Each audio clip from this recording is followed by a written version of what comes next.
समझाला अपना बेटा के आंख मारत हवा, ना तो साले के ये झड़ुआ आंख में घुसा दे हम।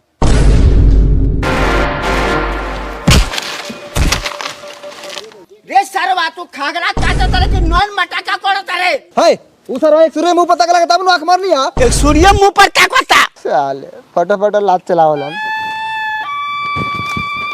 हे ला ला ला ला ला हो ओकरा माई के, ओकरा नानी के, ओकरा बहिनियों के क्या दे साला के गरियावे दे, कोनो नाम धोए गरियावत, नाम धोए गरिया तो साले के काट ना दे हम खाजा लेखन।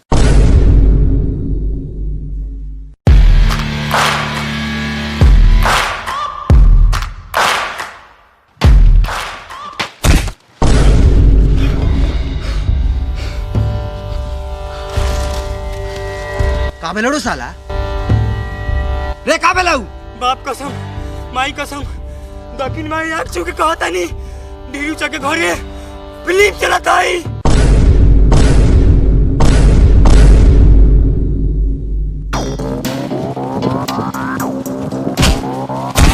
अरे बाप रे जल्दी चढ़े फिल्म खत्म हो जाई।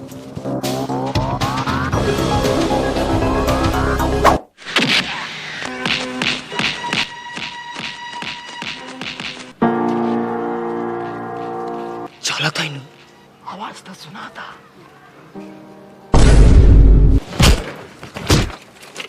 बाप के घर पे चला ना।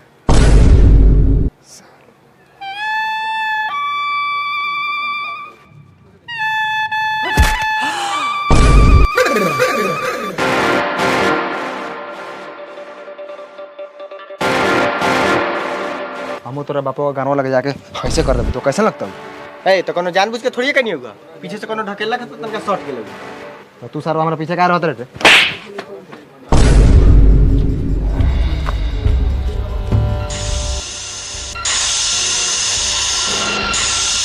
कुछ लौकत हो? हां लौकता मार होता है एक्शन वाला मिठुनुआ है। साले मिठुनुआ है, सेरा फिल्म के हीरो है। तो सेरा फिल्म में तोर बाप हो।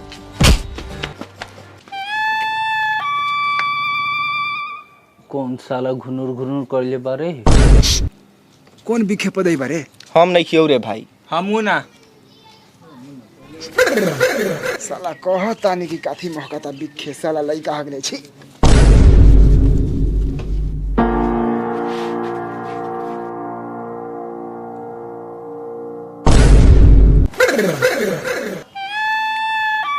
बाप के जूझ देखा। हम तो जाते नहीं 2-4 लाख पिटाए में, लेकिन फिल्म देख हम तो हम लात खाए में कमजोर बनी क्या? हमू हाय भाई, जिंदगी कैसी चल रही है? मैंने देखा है तू एक्सपेंसिव चीज लेता है और वेकेशन पे भी जाते रहता है। हाँ भाई जिंदगी सही चल रही है, तू बता। तेरी जैसी नहीं है, तू इतना खर्चा कैसे संभालता है? तू 9 से 5 जॉब करता है ना? हाँ लेकिन मैं साइड इनकम भी करता हूँ ऑक्टा एफएक्स ट्रेडिंग ऐप से। ये क्या है और मैं भी कर सकता हूँ क्या? ये ट्रेडिंग ऐप है ऑक्टा एफएक्स ब्रोकर की तरफ से। इसे हाल ही में बेस्ट फॉरेक्स ब्रोकर 2021 का अवार्ड भी मिला है। अच्छा। और ये दिल्ली कैपिटल का न्यू प्रिंसिपल स्पॉन्सर भी बन गया है। इस ऐप में तुम ट्रेड कर सकते हो 35 करेंसी पेयर लाइक गोल्ड, इंडिसेस, क्रिप्टो, वो भी बिना किसी कमीशन के। अच्छा, पर मेरे को ट्रेडिंग के बारे में कुछ पता ही नहीं है, तो मैं कैसे सीख पाऊंगा? तेरे जैसे बिगनर के लिए वो लोग प्रोवाइड करते हैं सारे एजुकेशनल कंटेंट जो तुम्हारे लिए जरूरी है, फिर वेबिनार्स, 24/7 सपोर्ट, और एक चीज जो सबसे ज्यादा जरूरी है न्यू कॉमर्स के लिए।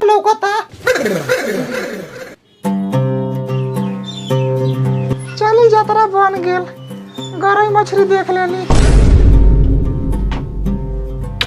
शादी के साल गिरा मुबारक हो। रहू के फिल्म कते देखा तेरे साउथ थिएटर देख।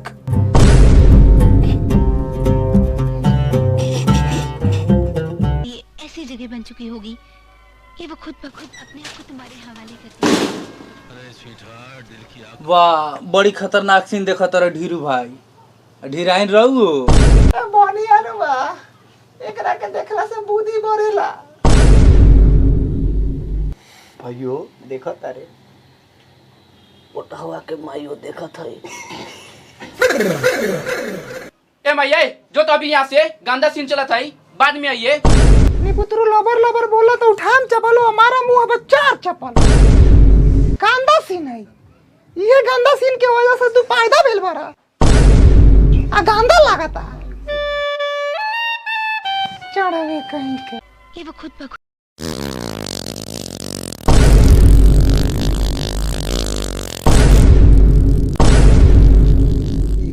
पता था रे तोरी यही नहीं तारी पियल वो मर्दे बसिया बेलौज इंसान कहीं के गांव में दाना ये विचार नहीं के जहाँ बैठे के वहाँ पुर पुर पत्ते रहे के बाद तारू रहुए देखू तोहर मतलब ये फिल्म ना देखा लो ना हमार माई बुर्बक बा। देखबो कहला तो रामायण मतारी हमनी के संस्कारी बा बाप से डरा ले तोरे लेखा बाप मतारी बेटा एक लगा फिल्म देखा तारे गंदा गंदा हैं बैगनवा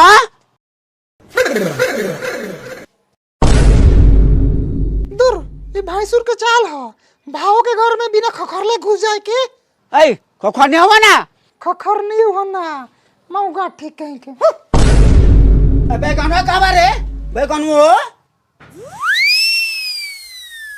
देखे सरवा के मुरी गारल जैसे एकरे काम ना चिना तानी ए सरवा बाहर निकल ए हमर लारवा चिल्लाल बड़ा गिदर भाई देखा तरह लोग फिल्म में डूबल बा सुअर लेखन के गियाल बारन ऐ इस सरवा दिन भर गाड़ जात के टीवी देखा था हमर कमात कमात गाड़ फाट गेल हम चिल्लाई ना ए तो हमरा घरे चिल्लाइबा लइका के ले जा बुला के अपना घरे सुगर लेके चिल्लाई जा ओ ढीरूजा चिल्लात हो तो फपले जगह फेंकना था बाहर साला के एकलौता लइका बनी तो ये दिन भर गधा लेके खटावेला लागत अब लात खाई साला बैगनवा। चल साला अरे बाप रे बाप मुआ दली साला बुढ़वा अरे साला गिदरा तू हमरा भाई के काहे मार रहे रे अरे बाप रे बाप ई साला हमरा बेमरिया बाप के उठा के पटक दे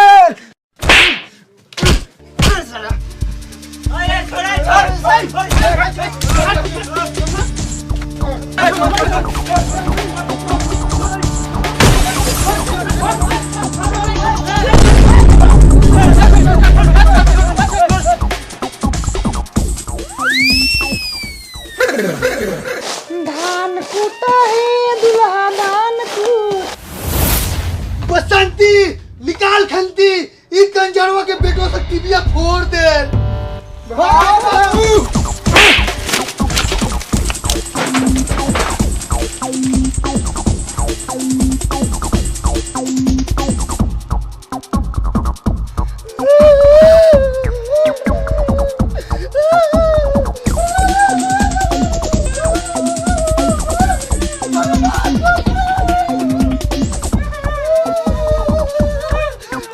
बाप रे बाप इस सरवा के